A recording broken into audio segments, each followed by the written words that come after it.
안녕하세요. 당신의 새로운 비상을 응원합니다. 지름길 법무법인 김도희입니다. 안녕하세요. 도산 전문 변호사 이동우입니다. 변호사님, 개인회생 인가받았다고 다 안심해도 되는 게 아니라고 하던데요. 인가 중에서도 조건부 인가를 받으신 분들이라면 인가 결정 후에도 까다로운 절차가 남아있다고 하더라고요. 개인회생 조건부 인가, 이게 도대체 무엇인가요? 조건부 인가란 말 그대로 인가의 조건이 붙는 것을 말합니다. 채무자가 조건을 충족하냐, 충족하지 못하냐에 따라서 법원에서 개인회생에 제한을 걸 수 있습니다. 여기서 조건이라는 것은 대개 소득이나 재산의 변동을 의미합니다. 조건부 인가를 받으신 분들은 소득, 재산이 올라가게 될 경우 변제금도 따라서 올라가게 되죠. 그렇다면 어떤 사람은 개인회생 인가가 나오고 또 어떤 사람은 조건부 인가가 나오는 이유는 무엇인가요? 네, 조건부 인가는 한마디로 법원에서 나의 조건을 의심하는 경우 나오게 되는데요. 대표적인 것으로 총 5가지 정도로 설명을 드릴 수 있겠습니다. 첫 번째 경우는 최근에 취업했거나 회생 직전에 개업한 분들입니다. 이분들 같은 경우 법원에서 1년 평균 소득을 가늠할 수 없기 때문에 소득에 따른 조건부 인가가 나올 수 있습니다. 두 번째는 현 직장 소득이 이전 직장 소득에 비해서 현저히 낮은 경우입니다. 도희 MC님이 만약에 회생위원이라면 이전 직장에 비해서 현재 직장이 소득이 현저히 낮은 것을 보면은 어떤 생각이 드세요? 그렇다면 아무래도 개인회생을 하기 전 변제금을 낮추기 위해서 속임수를 쓴 게 아닐까라는 그런 의문이 들 것 같은데요. 맞습니다. 갑자기 소득이 낮아지게 되면 법원은 변제금을 낮추기 위해서 소득을 줄인 것이 아닌가 의심하게 되죠. 따라서 조건부 인가를 통해서 매년 소득 신고를 하게 하고 소득 변동을 체크하려는 목적입니다. 그렇군요. 그러면 세 번째는 어떤 게 있을까요? 세 번째는 최근 채무의 비율이 높은 경우입니다. 지난 화에서도 말씀드렸듯이 개인회생 절차에서 최근 채무는 채무자에게 불리하게 해석될 가능성이 높은데요. 특히 최근 채무 비율이 높고 변제율이 낮은 경우라면 법원은 채무자가 혹시 또 다른 빚을 지지 않을까 의심을 하게 됩니다. 따라서 조건부 인가를 통해서 채무자의 재산이나 소득을 정기적으로 체크하고자 하는 것이죠.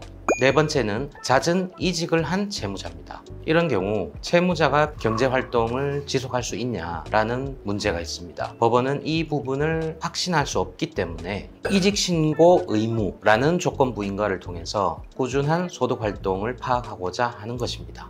그러면 마지막으로는 또 어떤 게 있을까요, 변호사님? 명확한 소득 증명이 어려운 경우입니다. 명확한 소득 증명이 어려운 경우라면 어떤 것이 있을 수 있을까요? 아무래도 일용직 근로자나 프리랜서, 예를 들면 배달업종에 종사하는 분들이 먼저 떠오르는 것 같아요. 맞습니다. 변제금을 변제하기 위해서 무엇보다 꾸준한 소득 활동이 증명되어야 되는데요. 정확한 직장이 없거나 일용직으로 소득 증빙을 하기 어려운 경우라면 법원은 직업 및 수입 상황 신고 의무라는 조건부 인가를 통해서 향후 소득을 신고하게끔 하는 것이죠. 그렇군요. 총 5가지 경우 중 한 가지라도 해당되신다면 조건부 인가에 대해 체크해보는 것이 좋을 것 같습니다. 정리해보면 첫 번째로 회생 직전에 취업하거나 개업한 경우, 두 번째 현 직장이 이전 직장에 비해 소득이 현저히 낮은 경우, 세 번째 최근 채무 비율이 높은 경우, 네 번째 잦은 이직을 한 경우, 다섯 번째 명확한 소득 증명이 어려운 경우로 나눌 수 있겠네요. 그렇습니다. 이 5가지 중 하나라도 해당이 된다면 회생 신청할 때 법원의 상황을 충분히 설명을 해서 단순 인가를 받을 수 있도록 해야 됩니다. 특히 개개인의 상황에 맞는 변제 계획안 작성이 중요하고요. 또 평균 소득을 산정하고 소득 증빙 내역을 제출해서 조건부 인가가 아닌 단순 인가를 받을 수 있도록 노력해야 합니다. 그렇다면 이미 조건부 인가를 받은 분들은 어떻게 대처해야 할까요?